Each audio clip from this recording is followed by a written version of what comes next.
Backstage low talking. That's what I'm talking about. A little backstage low talking. That should be a podcast Welcome. itself. Backstage low talking. People might get the wrong idea though. Welcome to the Sales Energizer, everybody. Here we go. You got one life, for crying out loud. You might as well just give it all you got. The Deej, Dan Jordan. Your daily dose of reality. Your daily dose of the Deej. I can't believe I'm saying this, but I need my daily dose of the Deej. I make the news. I don't watch the news. I'm a leader. The Sales Energizer, Dan Jordan. Listen, don't worry how to sell, baby. Worry about why people buy. And it's fun. You don't need a 5-hour energy. All you need is the Sales Energizer. Just when I think it's not going to be as fun as the one before, each one gets successfully better. Success. What's the word I'm looking for? What's it going to take to get you into this car today, huh?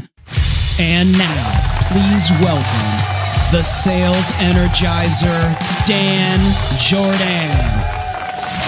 Boom! That's exactly it. Do that. Let's do that. Woo, baby! Oh, I caught I know. you. You caught me typing. You were too busy I know. backstage low talking.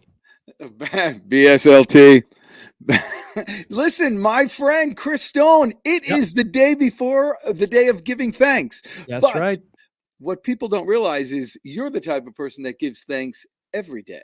Live every day like it's Turkey Day, ladies and gentlemen. That's it. Live every day like I'm- you're gonna I'm, you get know- a big old leg and just gnaw into it. So you know what I'm doing this year, because I always make the turkey. But Uh-huh. it's a pain in the tuchus, and you never know when it's done and all that stuff. Though Air it's fun to fryer? play around. No, spatchcock. So what? A What? spatchcock turkey. I know. I didn't know what Don't it was say it. either. I think we just got I think our stream just went down on a few I know, that's platforms what happened. because I you told said it what they to- thought was a bad word. I said it to my son. He goes, "You're doing what with your what?" But no. So what it is what you do is you take the turkey and you cut off the backbone and then you squish it down, and so it's like flat, and it cooks in like half the time.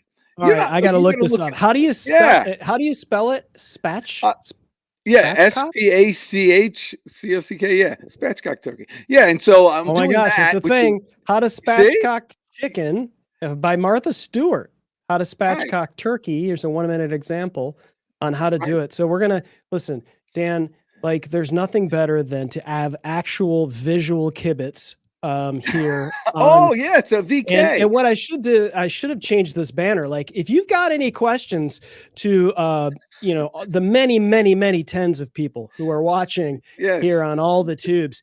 Hey, and you've got any comments? Like, what are you doing? Do you cook the stuffing inside the bird, outside of the bird? Let's have a conversation. What's your favorite Thanksgiving Day? I don't know, dish. But we're gonna see really quickly here, because I don't know how to spatchcock a turkey, and you know what? I'm afraid to even say the word.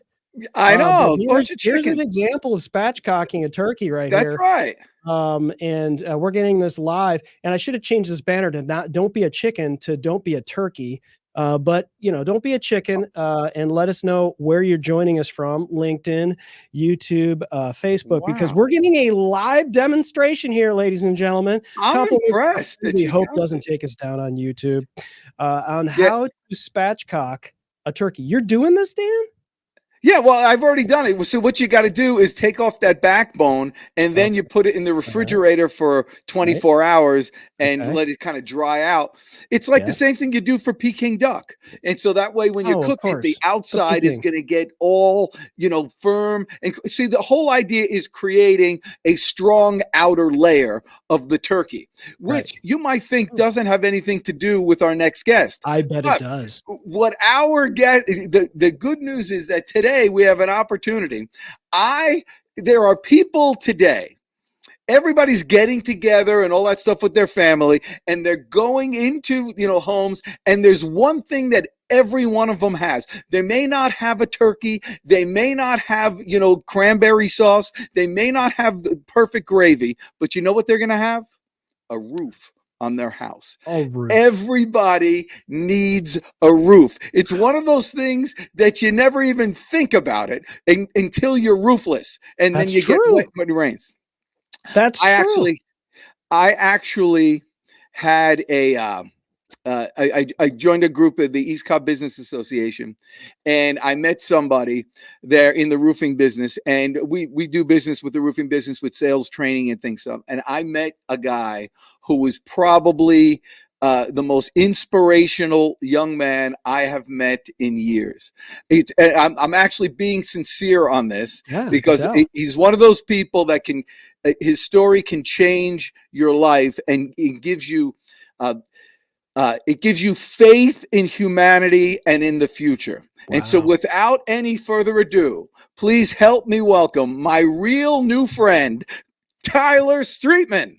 Look at that.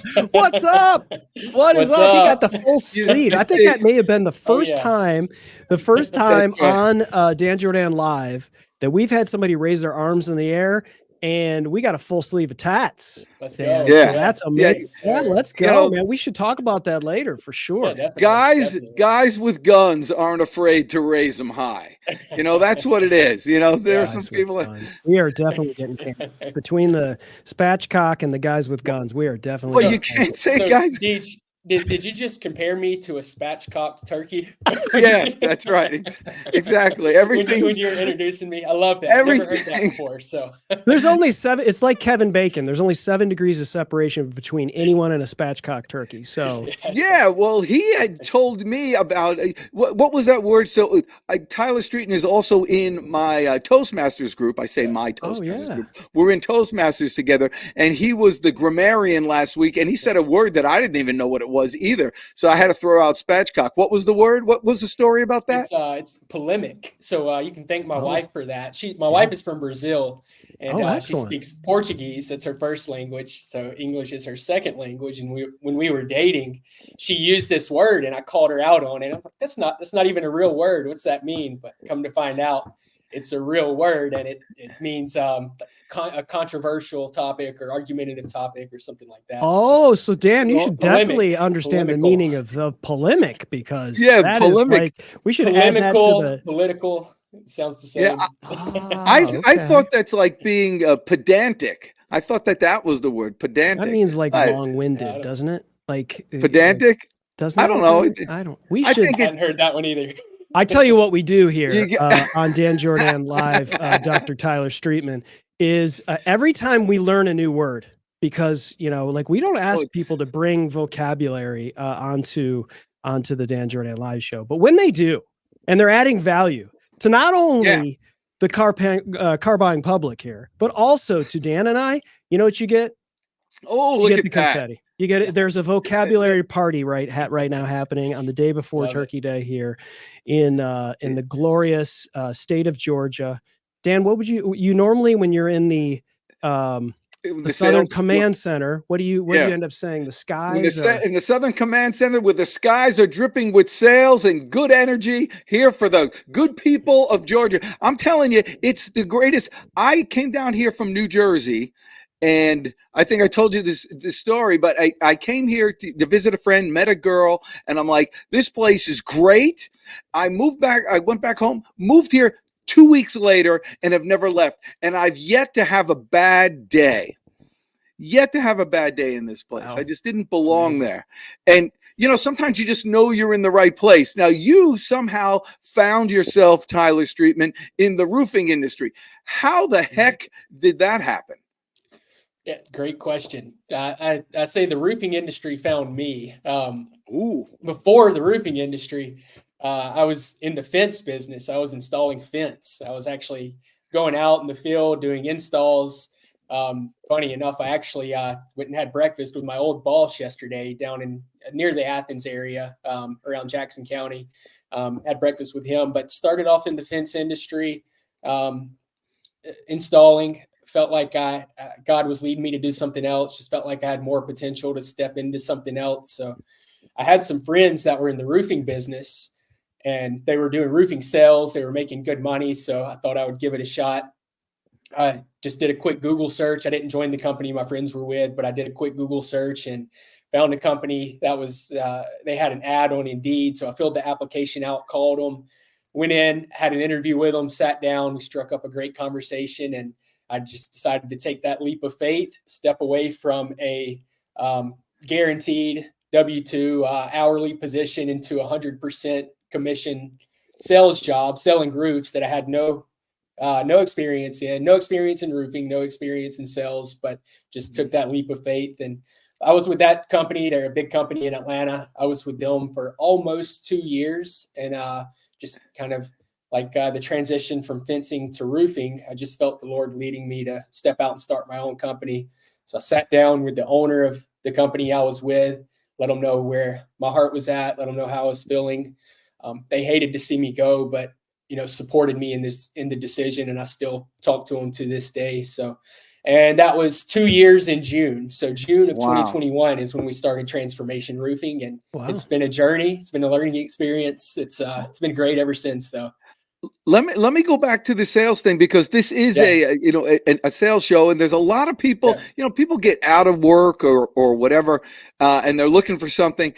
There are two things that are striking here. One, you went into sales, you got rid of your W-2, and you went into commission sales. If I could just ask you this, first couple of years, how much can you earn in something like this? It took me a few months to get the ball rolling. The training, like I said, great company that I was with, great, amazing people. They were in a transitional stage in their business, but the training wasn't the best when I started. So it took me a few months to get the ball rolling. I started in sales in August of 2019. From August to December, I didn't sell a lot, but I did some other things for the company, doing some project management and things like that, learning how, just learning about the product and the material and the company and things like that. But from January to December of the first full year that I was in roofing sales, I did just over $1 million in sales and made well over six figures that first year. So look at that. Huge potential in sales. And I think that's any industry, not just roofing. I think roofing is a great industry because it's a high ticket, and insurance is a great industry to be in. The insurance restoration industry is a great industry to be in, especially in a market that we have several storms every year. Not as good as some of the storm markets, but we're in a it's probably about 60-40 for us, insurance being about 60%, retail being the other 40%. So it's a really good market, really good potential. But here's the thing. I mean, you mentioned, so that's the first thing that you went into, into a sales job. But second, you chose roofing. Now, roofing has, kind of a stigma to it. That there's, when people coming on your house and knocking on the doors, but you also mentioned that you felt like God led you there and all that stuff. And I found this from being involved in the roofing industry. There's always good and bad, but I mean, it's incredible the high standard that roofers need to have to overcome that stigma that it has. So have you found that, and how are you able to overcome it? I think it's a great industry. I love the industry. I never expected I would be in roofing sales. Never would have guessed it. I don't have any family members doing it. I had a couple friends that were doing it, and that was just about it. But it was just, I wanted to get out of the industry that I was in previously, and I wanted to get into sales, doing something. And roofing was kind of the first thing that grabbed my attention, because I had a little bit of construction industry experience, whether it was roofing or not. So that kind of grabbed my attention. But you're right, there is a stigma, and there still are a lot of chucks in a truck is what we call it, especially in Georgia and a couple other states, because in Georgia, you're not required to have any kind of roofing license, any kind of certifications. You can go and get general liability insurance and get go up to the government center and get a business license, and that's all you have to have. So anybody can be a roofer in Georgia. And I'm sure, there's a lot of these guys that are still out here that don't even have that. They don't have the insurance. And those are the ones we call the chucks in a truck. But there's some big players out there that are, that are doing a great job, that are really setting the standard for the industry. And we're trying to change that stigma into something that's a little bit more respected. Yeah, and you're servicing people, and for people who are looking to get into a new job, I mean, where can you earn the first year, well into six figures and working? What is a day in the life of a roofing salesperson? A lot of getting up and down off roofs. So we don't do the installs as a salesperson. We manage all that, schedule all that. We've got amazing crews that I just have so much respect for. They handle all the work. The day in the life of a roofing salesperson, though, it's just going to appointments, being flexible with the homeowner, and just being there to go above and beyond with whatever the homeowner needs.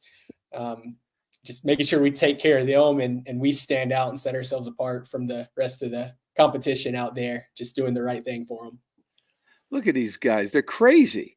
You ever see these roofers that like stand at the edge? You don't do that. If you got your stuff together and you got the right equipment, they may look crazy to you, but these are specialists, Dan. They know. They know how to be excellent.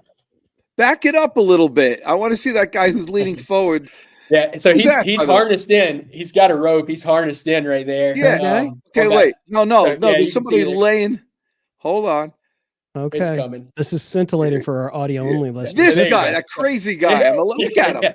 That's a steep roof. So that is what we would call a 12-12. A 12-12 is a 45-degree angle. So that's a 45-degree pitched roof. So he's roped in. You can't really see it in the video, but for him to be hanging like that, there's no way he wouldn't be roped in right there. But I mean, look at that. Yeah. I feel that in my belly. He's defying gravity. Just looking at that thing. All right. This is the thing that, you're 2021, right? And that's when you started going, and this was still in the midst of the crazy virus thing that was going on. Yeah. And I think a lot of people didn't realize, and still don't for that matter, like this type of business, whether it's roofing or sort of a trade or something like that, is actually the best place to be. Everyone kind of went indoors and tried to create things digitally where there was so much competition. And I imagine there are a lot of roofing companies maybe in the same area as you, but they're all kind of maybe using the same, they're using the same sort of tools and the same kind of equipment. And you talked a little bit about how your faith led you to where you're at. And how important is it for you? What sets your business apart from some of these other roofing companies that anybody can look up in Google? I saw that, a ton of 5-star reviews. Like, I think that's an important part of it. But what's the type of feedback that you hear from your customers that makes you a little bit different than other roofing companies that they may have worked with in the past, or that they hear the horror stories from? Yeah, that's a great question. I think, if someone goes online and searches for us, they'll see the 5-star reviews, they'll see the videos, they'll see the professional website. So that's, one thing. That's the first impression that sets us apart from some of the other companies. But anybody can throw some money at a marketing company and say, make some videos, build a website. There's even people that pay to get reviews done, but all of our reviews are legit. So, but we want to make sure we live up to everything that we're showing online and everything that we're doing to present ourselves. So I'll give you an example of a roof that we did probably just a couple months ago.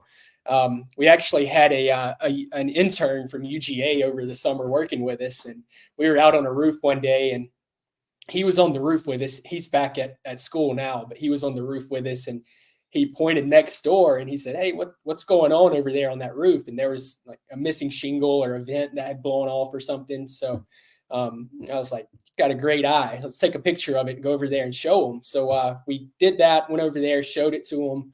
They ended up having storm damage on the roof. We filed a claim. We ended up getting their full roof approved and got it replaced through insurance.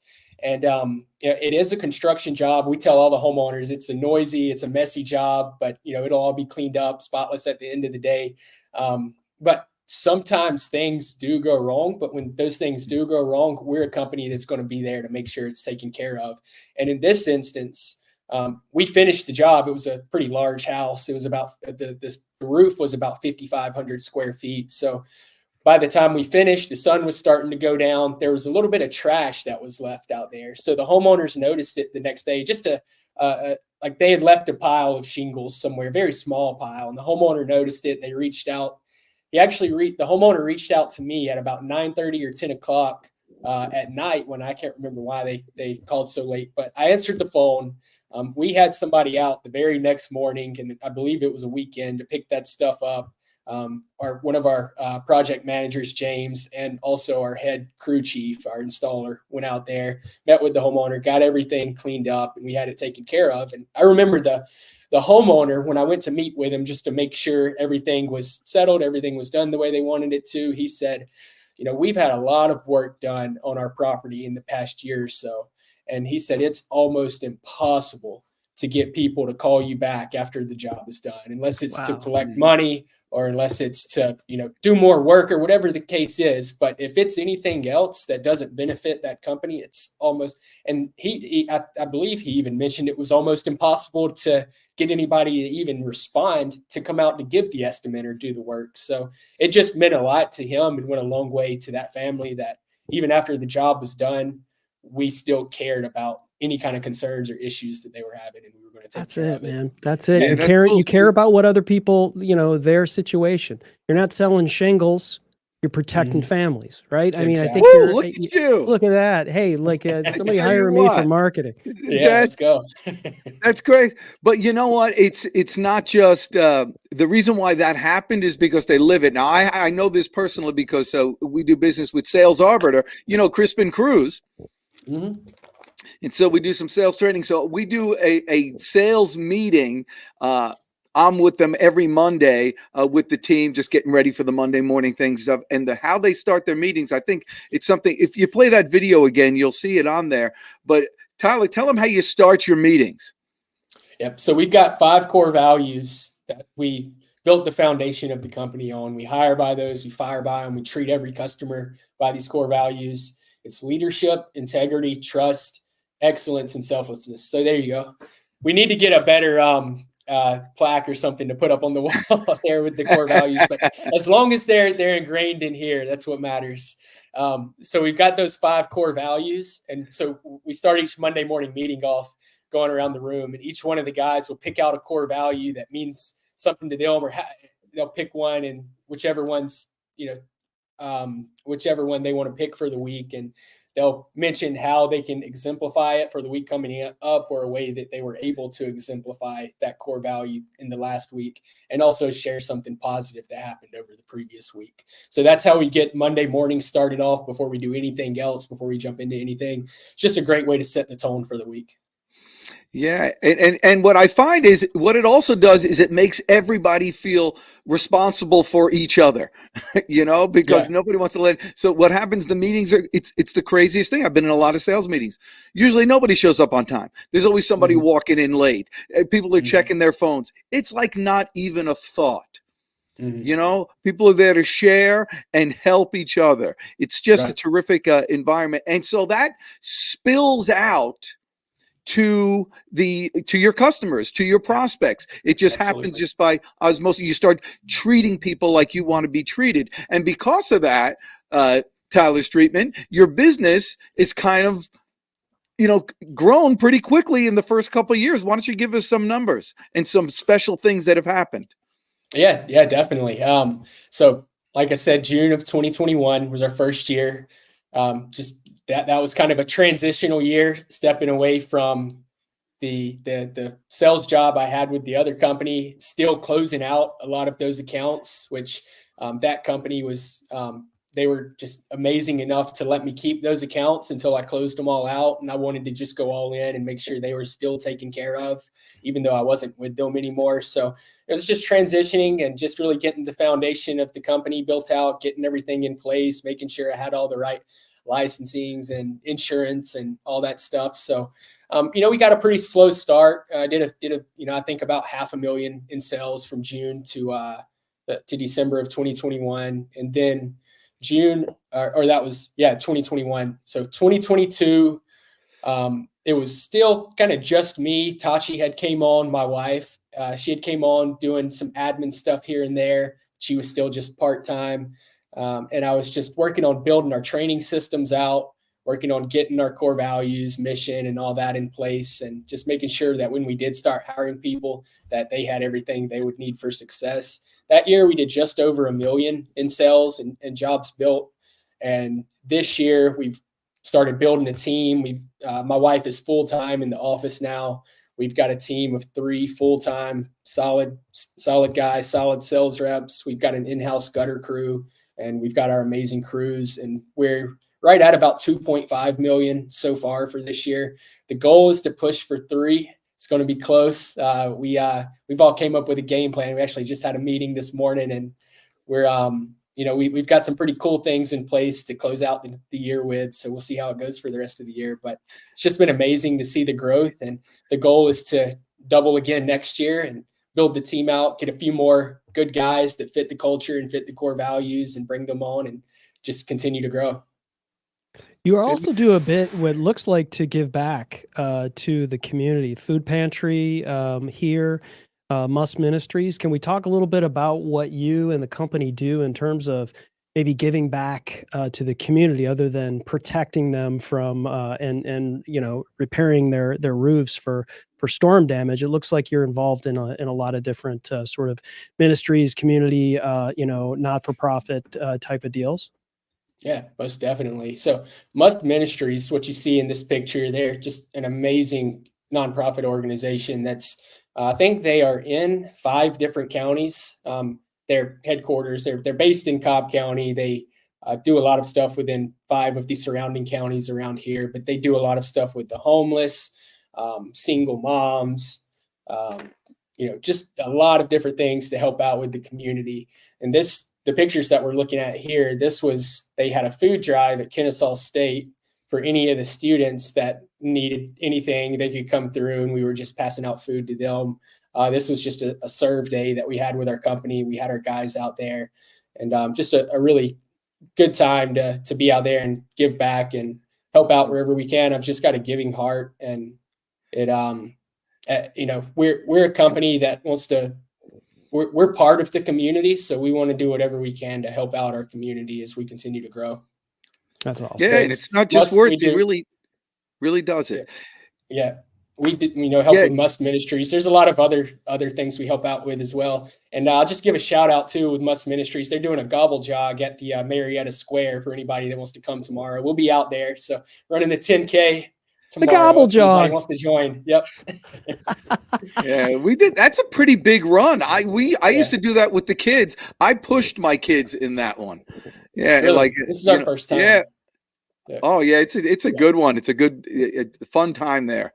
Everything. Awesome. But that's awesome. But you do that. I know last month you gave a bunch of money to them because you gave a percentage.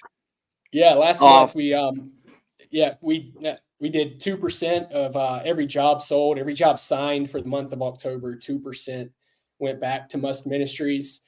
Unfortunately, it was a little bit of a slower month for us last month, but we did over 100,000 in sales in October, so we were able to give them. I think it was just over $2,700 for October. Really? Yep. So that was exciting. And that was a slow month. Tell us about that big.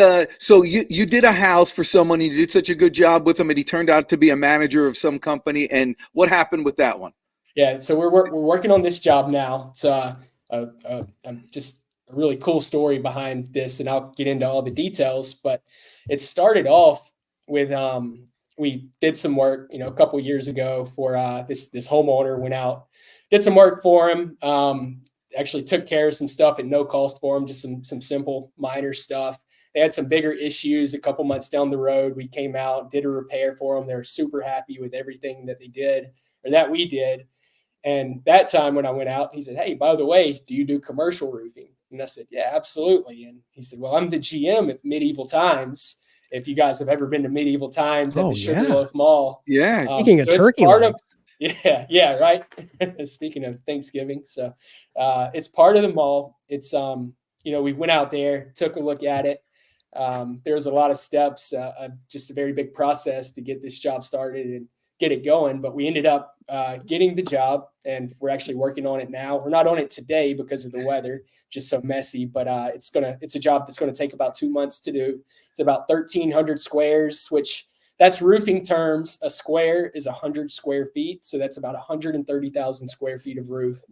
Just a huge project for us. And to get, there's a sentimental part to this as well. My grandmother, who raised me, or had a big part in raising me, she unfortunately, she passed away last August. And this was the last place we all went as a family before she passed away, which is just a couple months before she passed away. So I thought about that when we were getting this job, and I thought about it again the other day. So I just thought I'd share that. So it's just pretty cool that was, it feels good to think that she might've had something to do with it. Yeah, that's right. I'm sure she's proud of you for the work. Yeah. For sure. That's remarkable. So one of those, and that business came because you're living those values with that. Now, was that always the case? I mean, is that how you were just brought up in that type of thing, or was there some sort of a transformation? Yeah, so definitely a transformation. Great question. Company name, of course. I've got a pretty crazy story. We can get into it a little bit. That's what we're here for. We're here for the stories, man. Definitely needs to get out there. So, I've always tried to live my life with these core values. These aren't just core values within my company; they're core values within my life. And even with a lot of the things that have happened in my past life when I was younger, I still had integrity with a lot of things. But I'm a recovering addict. I've struggled with addiction. I've talked with Deej a little bit about this. So he knows a little bit about it. My team knows about it and everything. And, one of my goals is actually to start sharing the message a little bit more. So I'm glad you asked about it. But I'm a recovering addict. I struggled with opiate addiction. And, really when I was caught up in that lifestyle, just about anything, it didn't really matter what it was. But my drug of choice was opiates. Got into some trouble, a good bit of trouble, in and out of jail a good bit, from the time I was 18 to about 24. I'm 30 years old now. But when I was 24, the last time I was arrested, I was just looking around, and the people that were in the jail with me, older men, there's older men in there, and you talk to them, and that was their entire life. They had been in and out of jail, just a revolving door their entire life. And just knew that God had something better for me, and that this just wasn't the life for me. I was just throwing all this potential away that I had. So, I surrendered everything to God in that moment. And, that was it. It set me on a path for success. And, I won't sit here and say everything's been perfect since then. There's been a lot of ups and downs. There's been some pretty low downs since then, but there's been some really high highs. And I think, we're on track to, or I know that we're on track to keep building something great and hopefully transforming lives along the way with the company, with helping our customers out, with our employees, and then hopefully changing lives with people outside of just the company and customers and employees and things like that. So. You see, Chris Stone, I told you it was good. So here's something that I've always thought about this.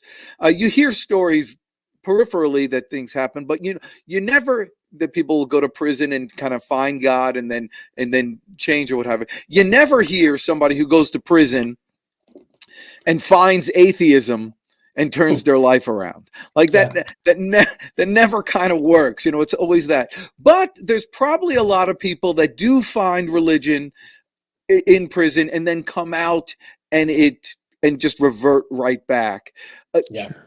What did you do in prison itself to kind of to make it stick? Yeah, no, it's a great question, because they call that jailhouse religion. If you've ever, I don't know if you've ever heard the term before, but people will go to jail, they'll turn to the Bible, they'll turn to God, and then as soon as they get out, they'll go right back to the people and the places and the things and just everything that they were doing beforehand. And the world is a crazy place. When you're in prison, you don't have anything. There's nothing else to do. There's you can get into stuff in prison, obviously, and a lot of people do. They call it the Department of Corrections, but it's not really correcting a lot of people, because I think it's over 70% of offenders ended up going right back. So thankfully, I've beat the odds on those statistics, but it wasn't just one time I went, it was several times I went. So it was just this last time I just had a change of heart. Like I said, I just surrendered everything to God. And when I got out, I stayed away from everybody that I was hanging out with. I didn't go back. You said, was there a Bible study or something in? Yeah, definitely. So, I didn't go back to the places I was going, but during the last time that I was there, I went, I'd failed a drug test for probation, and I had gotten a 90-day sentence to a probation detention center in Blairsville, Georgia. So I was in the county jail for about 3 weeks. Then they picked me up on the bus, took me to the Blairsville probation detention center. I can't remember what month it was, January or February, but up in the mountains, it was cold. They're getting you off the bus and they make you strip down to nothing but your boxers. I think we're standing there. They're keeping us outside. It's actually flurrying. It's snowing a little bit. And it's just like, man, this is going to be a long 3 months. But I went in there, and once I got in there and got into the dorm that I was going to be in and everything, I started up a Bible study every single night from after the 6 o'clock head count. There was a 6 o'clock head count, and then there was a 7 o'clock head count due to shift change. I believe those are the right times. It might've been, an hour before or later, but I would call up a Bible study in between time. And, sometimes we would have 15 people come out of the dorm that I was in, had about 60 people in it. So we would have 15 or so people come to the Bible study. And, there were gang members in there. I had gang members coming. They were, asking us to pray for them. And God was really just doing something in there. And I felt a peace. It's crazy to say this, but just being locked up, being in there with nothing going on, but just knowing that God had everything under control. I had a peace that surpasses all understanding, like what the Bible says. So just knowing that he had everything under control. I wasn't going to be there forever, but even if I was, he still had everything under control. But yeah, it was I was in jail, but it was great. And I felt like God was really using me for something. And I felt like he was positioning me for something great when I got out. What a story. Yeah. So here it is, Chris Stone. Who do you want to put on your roof next time? Well, I know. This is where I was going. This is a podcast that's not normally about areas of faith, but it definitely pertains to what we're talking about on the show, because you're called Transformation Roofing. You're obviously bold about your faith, which I totally appreciate. And I think those that feel the same way appreciate. And so, there's a trust that's built with people who believe that, right? But then you've got a lot of other people that you'd love to have their business that, Dan had mentioned were atheists, or maybe they are believers, but they've had bad experiences with people who are bold Christians in business and have rubbed them the wrong way, right? So I know this is still a few years, somewhat of an early yet successful business for you. So how do you sort of manage that process of, like, obviously you're unabashed about what you believe in. It's a part of you. It's a part of this business, and you shouldn't be, right? You shouldn't be, holding back on any of that kind of stuff. But when you as approaching, or your team who do sales are approaching someone, and that's kind of like that's in the mix. How do you sort of mitigate that and kind of like keep it on a business level? And hey, if you're open to talking, like, how, because I think people have a certain thought about other people, like all of a sudden, like you're going to show up in their home and it's Jehovah's Witnesses or a cult or something that is going to have you, brought into your home, and all of a sudden, you're in a situation you don't want to be in terms of faith. How do you manage that process? Yeah, that's a great topic. First of all, we just live by those principles. It's not like we talk about it, we go out and just shout it to everybody, but we live by it. Actions speak louder than words. So we just do the right thing, and just, I think by doing that builds rapport and builds trust with people. And there's been situations where people will bring up their faith, or they'll bring up the topic, and then that opens up, you know, a whole new world of conversation, which turns into the most amazing things sometimes. When my wife and I we were still engaged, I don't think we had gotten married yet. We had gone to an appointment. We were hanging out on a Saturday. I had an appointment or something. So she came with me, and we did a roof for this homeowner. And we were going by, the roof had already been completed. We had to stop by for something, maybe to pick up the last check or something like that.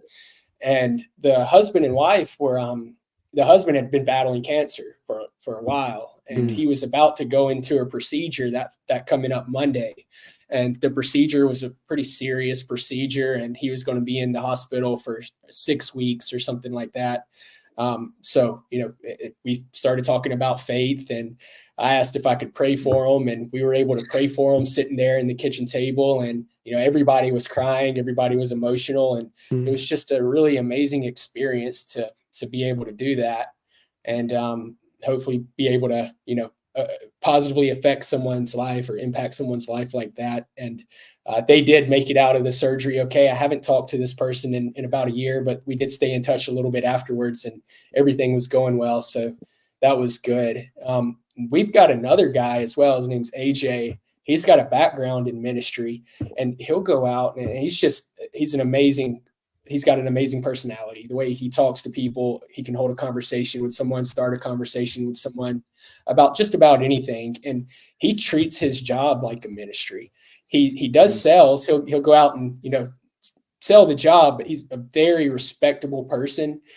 Doesn't, you know, try to obviously shove anything down anybody's throat or anything like that. But if they're open to talking about anything, he's the one that they would listen to about it. And he's had some pretty cool stories that he would be able to share as well, just by sharing his testimony and being able to open up with certain customers and homeowners that he's met with. Yeah, well, that's cool. Well, so two things. Now, I'm putting on the coaching hat here. First of all, call that person. Just send them a text. Say, how you doing? I was just thinking about you. And just do that thing and get that thing going. But secondly, what it does is, Chris Stone, more than anything else, this is who you attract as people to work for your company. Yeah. And I'm sure there's people, you know, salespeople or other people that you work for your company that, you know, it didn't fit in. You're not kicking them out. It's just say, hey, this is us, or what have you. And so it just goes from there. You know, sales is a transfer of emotion. And so it's a transfer of energy. And so people do business with those that they like, they trust, they believe, and have a desire to do business with. That's right. And so, you know, there are people that are going to like it, people that aren't. Big deal. You keep doing the right thing. Boom, in your face. Now let's talk about your family. So tell us. Well, hang on. Before we go to the family, Dan, I want to dovetail on what you talked about. You said send a text, send a message. I would say send a video, because So record a video there sitting at your desk. Just say, hey, I was just thinking about you. I want to know how you're doing.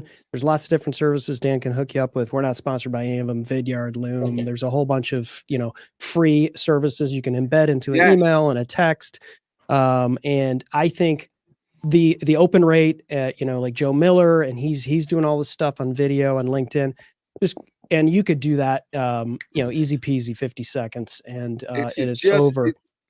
Yeah. And what was the other thing you talked about? You talked about, okay. So on the website, if you are looking to work with transformation working, and why wouldn't you? I mean, I'm ready to quit my job and go over here.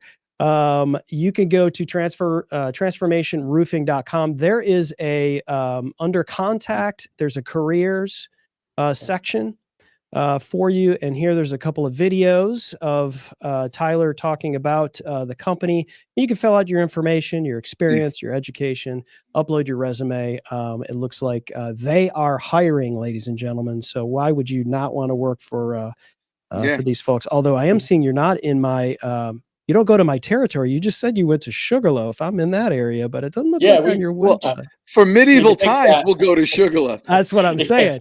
Maybe Chris Stone's house, maybe Cast Ahead World Headquarters. Listen, if it makes sense, we'll go to California if we need to.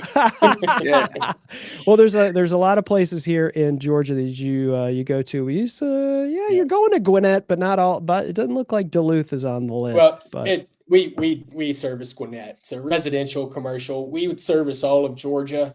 We're licensed and insured in all of Georgia. And if there's something that's outside of Georgia, I'm pretty well connected with a lot of people in the industry, so we can make something happen. I had a guy come by and knock on my door, and he was like, "Hey, your neighbor, like down the street, and on such and such a lane, had we were just there. I don't know if you've seen our trucks over there, but he just had some damage." And so it looks like, we can go up on your roof and kind of find out if you've got some of the same damage and it's a complete, and I'm kind of like, I was in the middle of something, like it felt like a cold call, like, and I wasn't ready to, I wasn't having and I was like, if you want to go up and poke around and let me know what you think is the problem, fine, and give me something, kind of go through the process. I didn't want to, waste anybody's time. And we ended up talking with them and not doing it. Is that something that's a part of your process? And what are your thoughts there? On door knocking? Yeah. So that's something that we do. It's not our main focus of generating business. I'd say our main focus of generating business is just building a brand within the community, networking groups, referrals, word of mouth. As y'all know, that referrals are the easiest ones to close. You've already got some rapport built. We're building up our online marketing. We've got a budget for pay-per-click on Google. We do a little bit of stuff on social media, SEO with our website. We have slowed down a good bit the past month or so, past couple months. So we've strategized as a team, and right now we are outdoor knocking a good bit. So we've each got goals set to how many doors we're going to knock each week.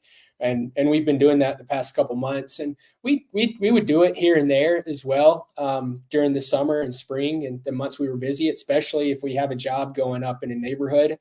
We'll send install notices out just to let all the neighbors know we'll be in the neighborhood. Thanks for having us in your community. If any trash blows in your yard, give us a call. So we'll send those letters out. Then the day of the build, we'll go around and knock the neighbors in the neighborhood and just stop by, introduce ourselves, let them know if they need anything while we're there. We'd be happy to give them a free roof inspection, that we got the Joneses roof approved through insurance. And if they had damage, you're in the same neighborhood. If you hadn't had it checked out in a while, there's a chance you could as well. So that's kind of how we do it. Yeah. There are times where we will just go into new neighborhoods and try to get some business in there, but it's always best when you've already got something going on in that neighborhood. Yeah. And you can, maybe they know them, they can vouch for you, that kind of thing. Exactly. Yeah. And it's a legitimate service-based business. There's challenges with your roof. I mean, when a leak happens, it's, that's the end result of problems ahead of time. Why not catch it early? And then if it's insurance related, then your only cost is your deductible. That's it. And it goes from there. The goal for you for getting a roofer is getting someone you can trust. Someone who's, above board and all. Not, what do you call them? Chuck in a truck? Yep. Chucks in a truck. Chucks in a truck. Well, you brought a lot of Chucks with you. Your fan base is here in the chat. Thank you for joining us, Aaron. Lots of great comments here from Jessica Mercury. She is so proud of Tyler. And how do we say your wife's last name or first name? Taty. Can't you read? Taty? Taty? It looks like Taty, but it's pronounced Tachi. Yep. Tachi. Okay, Tachi. I'm sorry if I slaughtered your name, Tachi. I know you are watching. Yes, God is good, and she's laughing. She remembers all of these stories. We appreciate you. Talk to us about Tachi. Where'd you meet her? Yeah, we met at church. I guess it's been 3 years now, which is amazing. We had our 2-year anniversary on September 29th. It's been a quick 2 years. I couldn't believe it'd been 2 years already. But during COVID, 2020, I got into the roofing industry August of 2019, started actually doing something in sales in 2020. COVID hit March of 2020. I moved to Atlanta in April of 2020 to manage one of that company's locations. They have a Smyrna, Georgia location. So I moved around that area. I was attending a church called Free Chapel. Their main campus is in Gainesville. But when I moved to Atlanta, when they opened back up, I started going to the Midtown campus. She was going to the Midtown campus, and we met, started hanging out as friends, same friend group. And one thing led to another. Next thing you know, we're engaged and now married. Look at that. Works like a charm. Just go ahead and get that. So now she also, what else does she do? Taty is a photographer, which is where her passion is. I think her, Does she her have passion does she have a website? Yeah. Plush Photos. I don't know the name of the website. I'm sorry. Taty, post it in the website or post it in the chat there in the comments. I don't know the website name, but it's Plush Photos is the name of her company. Yep. And Plushphotos.com. Here it is. Yeah, that's her passion. Or I think her passion is just making people smile. So she's good at that. Yeah. But So she's full time Kristone, in the business. She handles our marketing and marketing, social media, admin, emails, things like that, making sure all our heads are on straight. so you know that she is my daughter is getting married, Sophie. I told you that, right, Kristone? Yeah. Yeah, with Vincent. So Taty is the photographer. No way.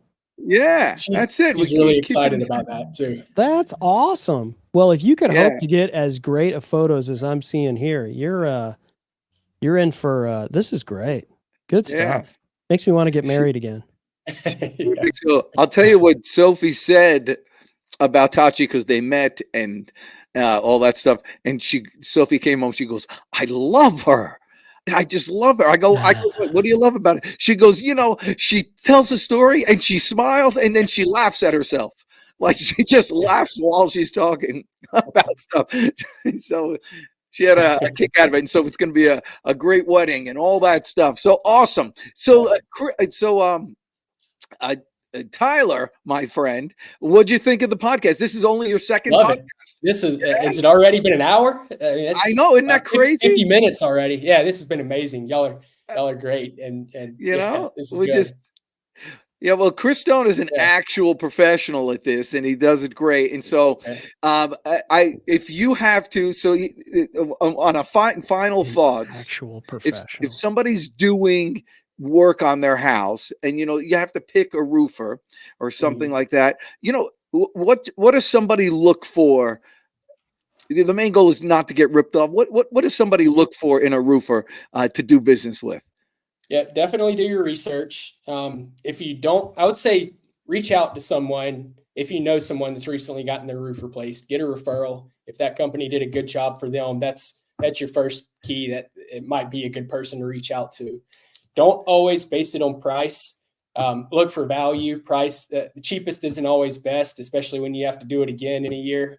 That's no fun. We've been out to roofs that were 6 months old and the whole thing needed to be replaced because that company that installed it 6 months prior is not answering the phone. They've got a new phone number. They've gone out of business, whatever the case may be. So price isn't always the number one thing that you should be looking for by any means. Make sure they've got good reviews and just make sure that that you connect with that person. Make sure you connect with them and make sure you're able to trust them and that they're going to get the job done right for you. Because this is it's an important project. Your roof replacement, it's not something that's small. It's not, it's not a minor job at all. When you get your roof replaced, it's a major thing, protecting a major asset. Yes, the whole thing. That's true. And so I think of that. Oh, over time, it's supposed to last. How long did they last, by the way? Yeah, 15 to 20 years is typically what we see for replacement. We install shingles that have 50-year non-prorated warranty. It's 50. We're certified and we've gone through the training and have the experience necessary for our manufacturers to back us in our warranties. So we're backed by Certainteed. We're backed by GAF. So they stand behind our warranties because we use all of their products, name branded products. We install it the correct way. And we also register the warranties in their system. So that's a 50-year non-prorated warranty on a little bit thicker shingle than the traditional architectural shingle. But, for it to actually last 50 years, we'll probably get a storm sometime within then. And if it's anything storm related, that's what insurance is for. We can guide you through the insurance process. So anytime there's a storm or you have any kind of roofing concerns or any exterior concerns really whatsoever, we do a free inspection, free consultation, free photo report. The photo report's extremely detailed. And, if you've got any kind of damage, we can guide you through the entire process, keeping it stress-free on the homeowner or the property owner as possible. And usually if insurance company pays for it, all the homeowner will have to pay is their deductible. And then if it's going to be a out-of-pocket job where a lot of people, they do budget for their roof replacement and don't want to deal with insurance, we can get you a retail price on that as well. Look at that. And you guys do financing? Financing, we've got some amazing financing deals. We've got some 12-month, same as cash, no payments. So as long as you pay it off at any point within those 12 months, it's same as cash. We've got some longer term options. We've got some good discounts that you just saw here on the website. We do military discounts, first responders, teachers, all that. So yeah. Yeah. It's a real company. This is the type of company you want to do business with. It's just like Chris Stone. This is the type of podcast you want to be on. One that is value driven and value is given. Dang, that was good, Chris Stone. Write that one down. Same as cash financing. You got same as cash is like I'm a sucker for same as cash. Every time I see same as cash, I tell my wife go. Like same as cash. It's just the best. If you're just allowing me to pay for it over time, I'm just gonna plan to do it, make my last payment before that thing is due. Boom. You think you're not paying for it. You know what you do is they charge I'm not saying I'm not paying for it. I just am not paying finance charges. We moved earlier this year and we got some new furniture from Rooms to Go. And it was 4 years, same as cash. There's no interest at all. So why not? Might as well, same as cash. Let's do it. If we decide to pay it off, we can. If not, no big deal. So, yeah. Well, I can't think of a better couple of people to hang out with the day before Thanksgiving. This is awesome. I should tell you all the type of company that he has. On Monday, I went there for the meeting. Everybody was given a full-on honey-baked ham. Every single person. Wow, that happens every meeting? Wow, Tyler, what a company to work for. That's right. So if you want to work for a company like this, this is the place. And we had the honey baked ham on DJ Live, remember? Oh, yeah. Scott Teamy. Made me hungry. The honey baked. We inspected his roof, I believe. Yeah. Yes, you inspected Scott Teamy's roof. Look at that. You see? The ham is in the house. All right, you're awesome. Stick around a little bit after the show so we can talk to you. Chris Stone, once again. Literally, no one is better than you. Yeah, I agree. And for all you out there, have a great Thanksgiving. You're all the best. I'm the Deej. Let's hit it hard today. Finish strong. Let's go.